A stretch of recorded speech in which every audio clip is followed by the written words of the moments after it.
Hey, and welcome back, family. Thank you so much for returning. I am MarshaunO, your favorite relationship strategist. In the previous video, we discussed wow, your past is still affecting your present.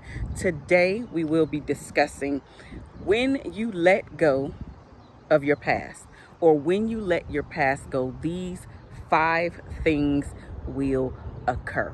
See, we hold on to our past. Sometimes we don't realize that's what we're doing, but a lot of times when we are stuck in our past and our past is showing up in our current situation or in our current relationships, we are literally chopping off the tree at the root. Yes, you are chopping off and destroying any chances of the relationship building, getting better, getting stronger, moving to the next level, wherever you're at in your relationship, and you want your relationship to get better, you want it to be stronger, you want to be more intimate, to be more connected, right? The communication to be on fire. You even want to be a part of the top 1% of couples that have extraordinary relationships. Well, the only way to do that, sis, the only way to do that, bruh, is literally to let your past go.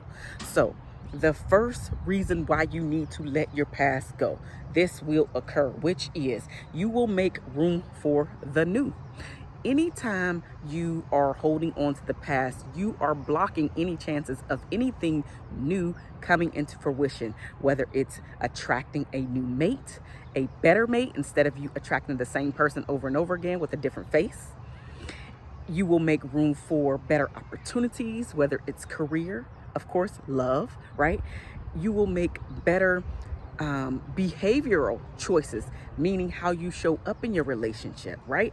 Anytime you allow the past to be done, to be released from your life forever, never to return, when your eyes are opened, you can no longer go back to the way that you showed up. You can no longer accept the things that you used to accept.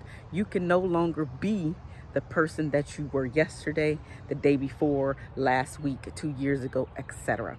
You can only expose yourself to new thought processes, as well as new ways of looking at things, right? A new perspective on things, including your relationship, including your spouse. So even if you're in the same relationship, if you do not get rid of your past, right? Because, and here's what I'm speaking about. Some people try to get out of one relationship, or they say, you know what, I'm done with this relationship, and then try to immediately, or maybe it's a year or two after, move on to the next relationship. Well, what they're failing to realize is that they still will stay stuck in their past because they have yet to deal with their baggage, their stuff, the stuff that they're holding on to. They didn't realize they were still dealing with it. And now this new partner is coming in, the new relationship, it's all good in the beginning. And as things start to settle, as the real relationship starts to show up, as I like to call it, after the honeymoon phase is fading away and the real person is showing up, literally your rose-colored glasses are starting to come off. You start to see the real him. You start to see the real her. Then guess what? All of that stuff that you did not deal with from your past, i.e. your baggage, will immediately start to show up once again. So until you get rid of your past, it's going to always be there, no matter how much time has passed in between relationships, whether it's immediate, meaning jumping from one relationship to the next, or if you waited a year, 2, 3, 5 years, if you never dealt with that baggage, it does not matter how much time has passed. You must deal with you, work on you being better. Now, if you need help with something like that, you have no idea what I'm talking about, then definitely reach out to me. My email is down in the description box below, as well as get on and sign up. I said get on, but sign up for your free 30-minute coaching conversation with me. Yes, sign up for your free 30-minute coaching conversation with me, because I'm going to help you break down, right? Break down the things, the barriers that are holding you back from attracting a better mate, from actually even showing up better in the relationship that you're currently in. So no matter where you're at in your relationship, I can help you to get to the next level. But you have to be ready. You have to be ready to do what I call the work, which is literally taking a deeper look at yourself in the mirror and being ready to answer the tough questions of why, so we can get to the root problems, so these things can stop repeating themselves over and over again. So again, you can either attract or be better in the relationship that you're currently in. But you must be willing to let your past go. The second thing, when you let your past go, the new obstacles won't keep you stuck as long as they used to, and you'll be able to handle them with grace. Listen, I talked to you guys before about how sometimes my husband gives me the silent treatment. Now, when I was younger in our relationship, that would piss me off for forever. And I understand why, right? I understand why I would be pissed off, because obviously I am a resolver of the issue of the problem, right? And so when you're a person that likes to resolve things and move the relationship forward, then you can feel a little frustrated, or I should say a lot frustrated, right? When things are not going your way because you want to resolve this instead of getting the silent treatment. So with that being said, now that this obstacle comes, number one, the time frame is shorter, which means my husband is starting to learn. He's starting to do better, but he's not done with this toxic behavior, because that's exactly what it is. It's toxic behavior. And so instead of me showing up, being mad all the time, going to him saying, hey, can we talk? Why are we not talking? What's actually happening, right? I'm just chilling. I just allow things to happen and unfold the way that they're going to unfold. Instead of me trying to control the situation, I now have to show up with grace and allow things to unfold the way that they unfold, because the truth of the matter is this: we are growing at different speeds in our relationship, in our marriage.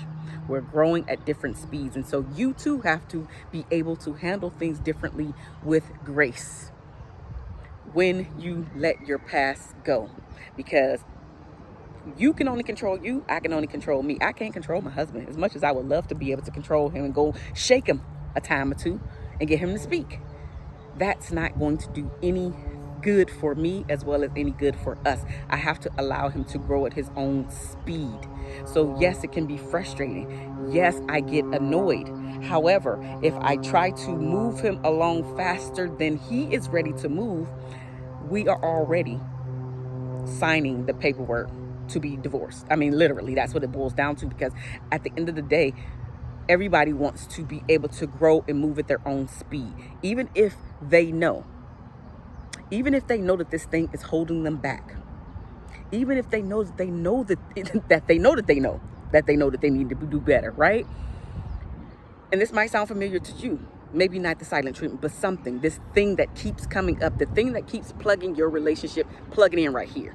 And so the more that you try to push your partner to be better, the more that you try to push your partner to do a certain thing, the more that you try to get them to show up and act a certain way, there's always going to be some pushback right here, because now you're trying to change the dynamics of the relationship. And I was actually having a conversation with a client of mine, a male client of mine, just yesterday, and we were having this conversation and about how when you're in a relationship where one party is the growth-minded person and the person that is always trying to fix things in a relationship, but as well as alleviate the things that are harming the relationship, when you are that person and your partner is not on the same speed, you are now going to receive some pushback in the relationship, because you are changing the dynamics of the relationship. When you two got together, this was not the thing that was discussed.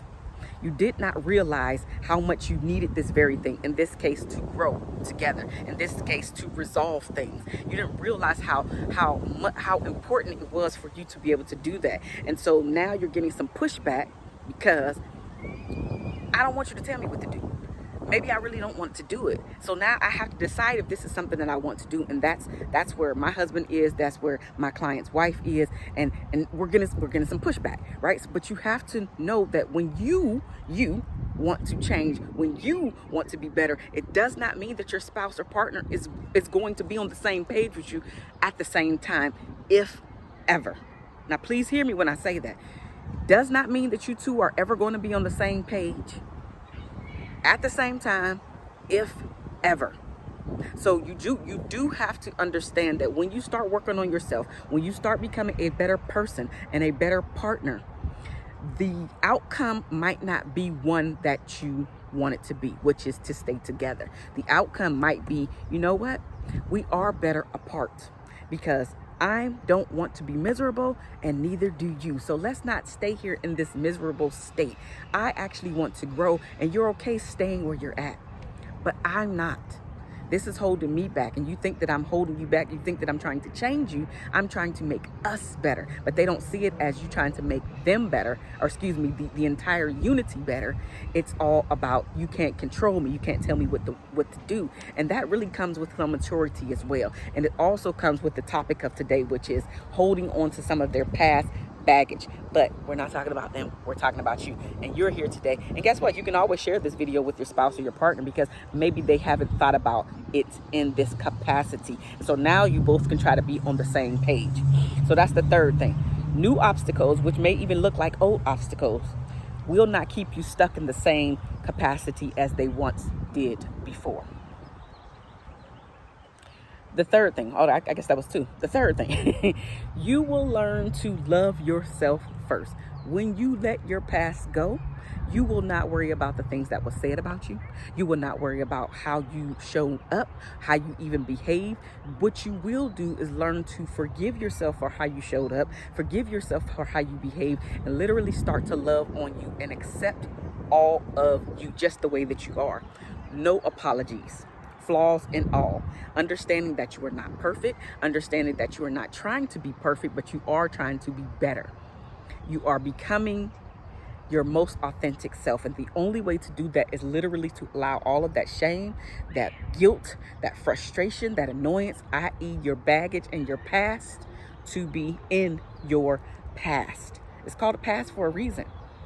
I remember hearing the saying that the rear view mirror is much smaller than the front window on purpose, because the rear view is showing you your past or what's behind you, and your front window is showing you all of the things that you have to look forward in front of you. Your relationship is no different. So your present and your future are in front of you, which is the front window. Your past is your rear view mirror. And the better that you become, the more aware that you become, the closer you are to being to your future, but the further you are away from the person that you used to be in your past. So you will learn to love all of you, flaws and all of the things that you did right, as well as all the things that you did wrong, and just accept them for you being you. And it makes up you. All of the things that you did right, as well as all the things you did wrong, makes up you. It is your life and your life experience. So you'll learn to love you.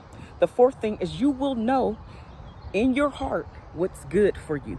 When you allow your past to stay in the past, to be behind you, all of the things that you experienced, that gut feeling that was wrong, the ways that you showed up and that you felt like, shame, guilt, I shouldn't have did that. Why did I do that? Why do I keep doing that? All of a sudden, those conversations will become less frequent, because you will understand in your heart of heart what's actually good for you. That includes leaving the relationship if you must, as well as the marriage if you must.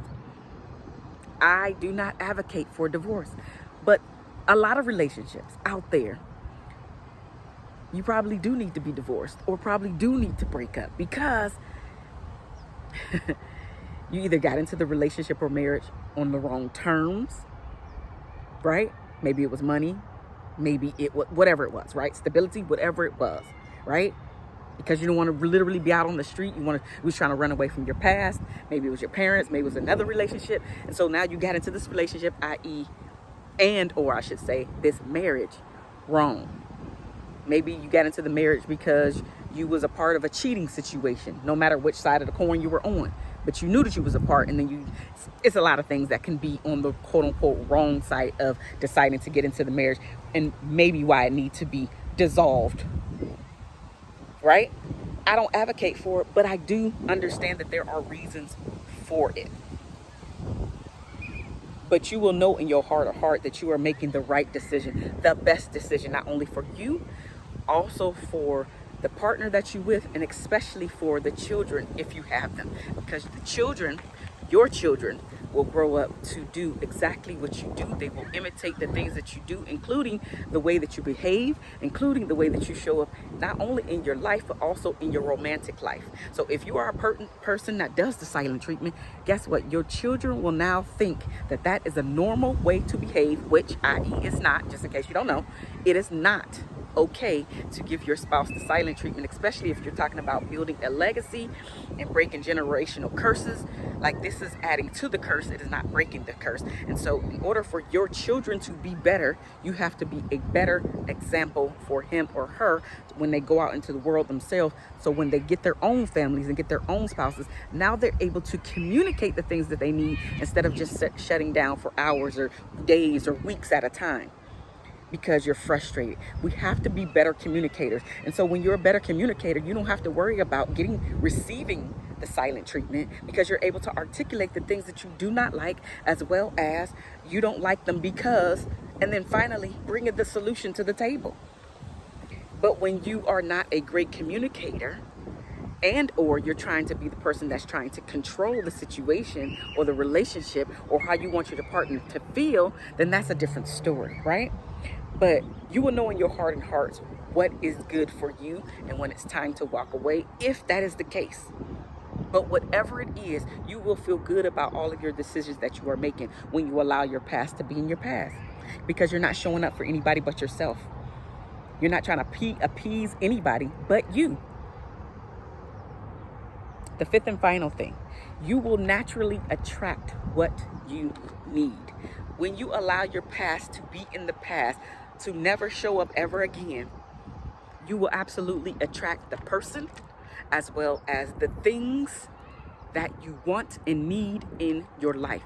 This includes your love life. This includes your career. This includes the money that you're trying to go and find and seek.